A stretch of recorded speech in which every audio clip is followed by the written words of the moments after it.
வணக்கம். ஓம் தொலைக்காட்சியின் பிரதான செய்தி அறிக்கையோடு இணைந்திருக்கின்றோம். ஆனி மாத பௌர்ணமி உற்சவம் தொடர்பில் சர்வதேச இந்து மத குரு பீடாதிபதி விளக்கம் அளித்துள்ளார். ஆனி மாதத்தில் உத்தர நட்சத்திரம் ஆனி மாத பௌர்ணமியை முன்னிட்டு பல்வேறு ஆலயங்களிலும் உற்சவங்கள் இடம்பெறுகின்றன. உற்சவம் என்றாலே உன்னதமான யாகம் என பொருள்படும். இந்த உற்சவம் தொடர்பில் சர்வதேச இந்து மத குரு பீடாதிபதி சபரிமலை சாஸ்தா பீட குருமுதல்வர் மகாராஜ ராஜகுரு ஸ்ரீ ஐயப்பதாஸ் சாம்பசிவாச்சாரியார் விளக்கம் அளித்துள்ளார்.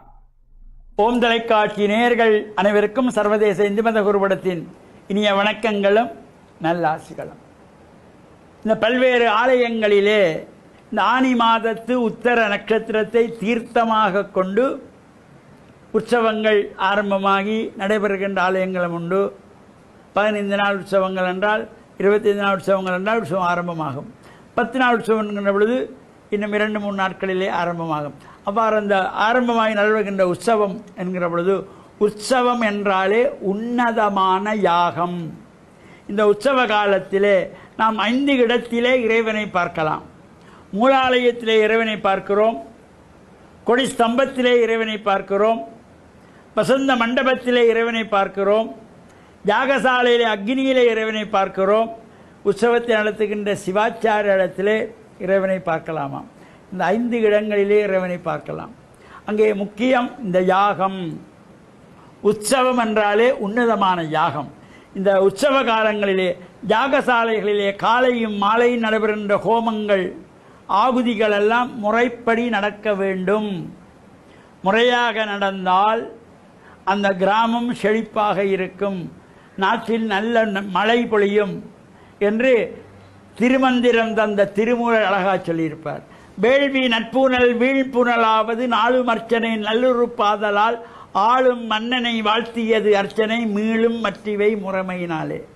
நாட்டிலே நல்ல மழை பொழிய வேண்டும், அதேபோல தாவரங்கள் நல்ல வளர்ச்சி பெற வேண்டும், செடி கொடிகள் சிறப்பாக வளர வேண்டும் என்றால் யாகங்கள் ஹோமங்கள் ஒழுங்காக நடைபெற வேணுமாம். வேள்வி நட்புணல் வீழ்புணலாவது, யாகங்கள் ஒழுங்காக நடைபெற்றால் நல்ல மழை பொழியுமாம். நல்ல மழை பொழிந்தால் தானியங்கள் விளையும், மரம் செடிகள் குளிர்மையாக இருக்கும். நாளும் அர்ச்சனை நல்லுறுப்பாதலால் ஆளும் மன்னனை வாழ்த்தியது அர்ச்சனை. அங்கு இறைவனுக்கு செய்யப்படுகின்ற அர்ச்சனை ஆராதனைகள் எல்லாம் மன்னனுக்கு வாழ்த்தாக செய்யப்படுகின்ற பொழுது அவன் செங்கோலாட்சி புரிவானாம். கொடுங்கோலாட்சி இல்லாமல் செங்கோலாட்சி புரிய வேணுமா இருந்தால் ஆலயங்களிலே ஒழுங்கான முறையிலே பூஜைகள், அபிஷேகங்கள், ஆராதனைகள், ஹோமங்கள் நடைபெற வேண்டும் என்று திருமூலர் சொல்லியிருப்பார். அது மாதிரி இந்த உற்சவ காலங்களிலே இந்த யாகசாலையிலே அக்னியின் மூலம் செய்யப்படுகின்றதாகிய இந்த ஹோமாதிகளுக்கு சிறப்புண்டு. அக்னி தேவனுக்கு 7 நாக்குகள். அந்த 7 நாக்குகளும் 7 வகையான சுவைகளை கொண்டது.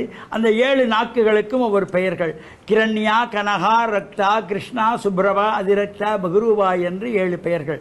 அந்தந்த சுவை கொண்ட திரவியங்களை அந்தந்த சுவை கொண்ட நாக்குகள் மூலமாக யாகத்திலே ஆகுதி செய்து கொள்வார்கள். பல்வேறு வகையான சமைத்த வகைகள், தானிய வகைகள், பட்டை வகைகள், வேர் வகைகள், இவையெல்லாம் பல வகைகள், இவையெல்லாம் அங்கே சாத்தப்படுவதோடு பால், தயிர், தேன், நெய் போன்ற திரவியங்கள் எல்லாம் ஆகுதிகள் செய்யப்பட்டு சுவாமிக்கு ரட்சை சாத்தப்படும்.